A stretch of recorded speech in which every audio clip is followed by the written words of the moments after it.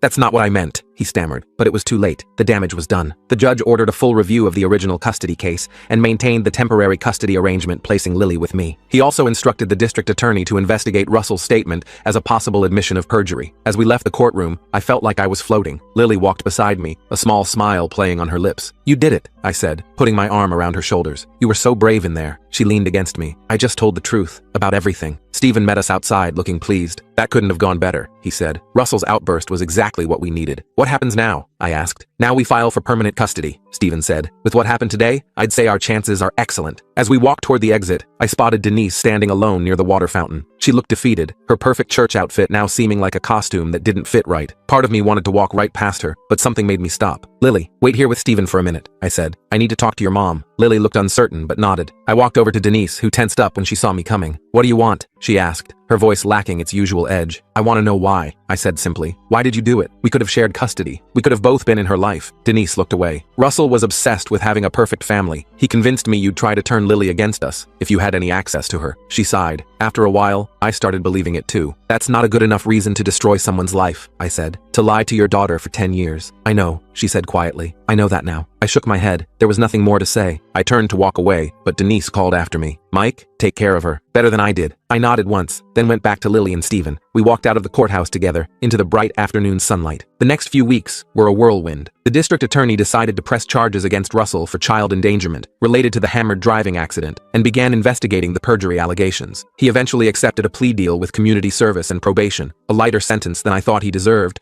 but one that acknowledged his wrongdoing. Denise filed for divorce, finally seeing Russell for what he was. She didn't contest my petition for permanent custody of Lily, which surprised me. Lily settled into life with me more each day. We painted her room the soft green color she'd picked out. She started online classes to finish the school year and was doing well. Emma came to visit one weekend, the two girls staying up late giggling and talking like normal teenagers. It was music to my ears. One evening, about a month after the hearing, Lily and I were making dinner together. She was chopping vegetables while I worked on the sauce, moving around each other in the small kitchen like we'd been doing it for years instead of weeks. Dad, she said, not looking up from the cutting board. Can I ask you something? Anything, I said, stirring the sauce. Are you mad at Mom for what she did? I paused, thinking about it. I was, for a long time, but now, I'm just sad about all the time we lost. Lily nodded, still focused on her chopping. She called me yesterday. This surprised me. Oh? What did she say? She apologized for lying to me about you, for staying with Russell even when she knew he was hurting me. Lily set down the knife and looked at me. She was crying. How do you feel about that? I asked carefully. Lily shrugged. I don't know. Part of me is still really angry, but another part wants to forgive her? I suggested. Maybe, eventually. She picked up the knife and resumed chopping. Is that okay? Of course it is, I said. She's still your mom, and people make mistakes, even really big ones. Like Russell? I shook my head. What Russell did wasn't a mistake. It was deliberate cruelty. There's a difference. Lily seemed to accept this. We finished making dinner and ate at the small table, talking about normal things. Her classes, my work, a movie we wanted to see that weekend. After dinner, we cleaned up together, then settled on the couch to watch TV. As some sitcom played in the background, Lily leaned her head against my shoulder. I'm glad I found your letters, she said, for probably the 100th time since she'd come to live with me. Me too, kiddo, I replied, putting my arm around her. Me too. 2 months later, the judge made his final ruling. I was granted permanent custody of Lily. Denise was given visitation rights, which Lily decided she wanted to try, starting with supervised visits. Russell pled guilty to child endangerment and driving under the influence, receiving a suspended sentence and probation. The abuse investigation was ongoing, but with Lily safe with me, it wasn't our primary concern anymore. We celebrated the custody decision with a small party, just me, Lily, Emma, and her mom, and a few of my friends from work, who had been supportive throughout the whole ordeal. I ordered pizza and bought a cake that said, "Finally home" on it, which made Lily roll her eyes, but I caught her taking a picture of it when she thought I wasn't looking. Later that night, after everyone had gone home and Lily was in her room texting with Emma, I sat on the balcony looking at the stars. My phone buzzed with a text from Stephen. Congratulations again, you did it. But I knew the truth. I hadn't done it. Lily had. Her courage in finding those letters, in putting me as her emergency contact,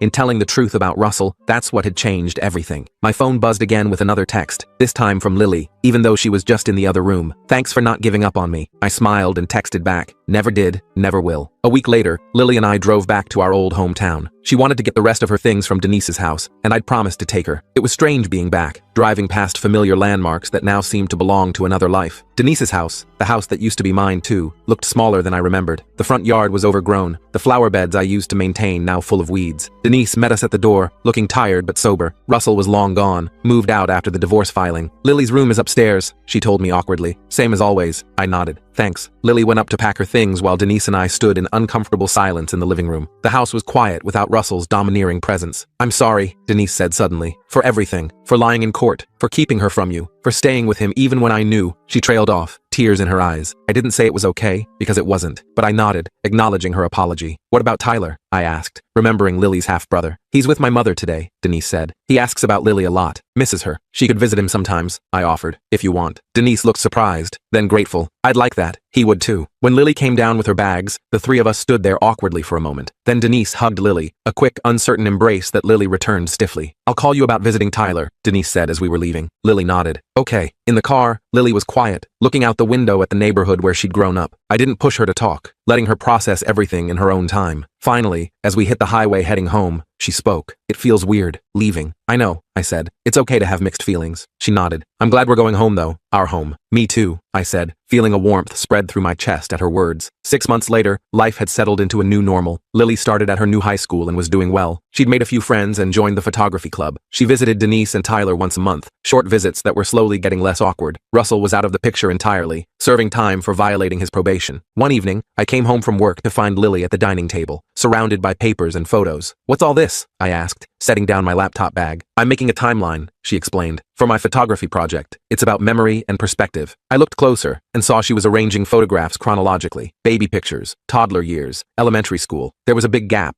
and then recent photos from the last 6 months with me. I like it, I said. But what's with the gap? Lily smiled. That's the point, the missing years. But look, she pointed to the edge of the table where she'd placed the letters I'd sent over the years, along with the few photographs she'd managed to save at Emma's house. They're not really missing, just hidden for a while. I felt a lump in my throat. That's really powerful, Lily. She shrugged, but I could tell she was pleased. I thought maybe I could enter it in the school art show, if that's okay. More than okay, I said. It's amazing. That night, after Lily had gone to bed, I sat looking at her project still spread across the dining table, the timeline of our fractured, then mended relationship, the evidence of 10 years of separation, and the small bridges that had kept us connected even when we didn't know it. Letters never received, but somehow still finding their way to her. I carefully picked up one of the photos, Lily at about 4 years old, sitting on my shoulders at the zoo, both of us laughing at something off camera. I remembered that day perfectly, how she'd been so excited to see the elephants that she couldn't stop bouncing, how her little hands had held tight to my hair as I carried her on my shoulders. I put the photo back in its place on the timeline. The past was the past. What mattered was now, Lily safe and happy, living the life she deserved, and me, finally able to be the father I'd always wanted to be.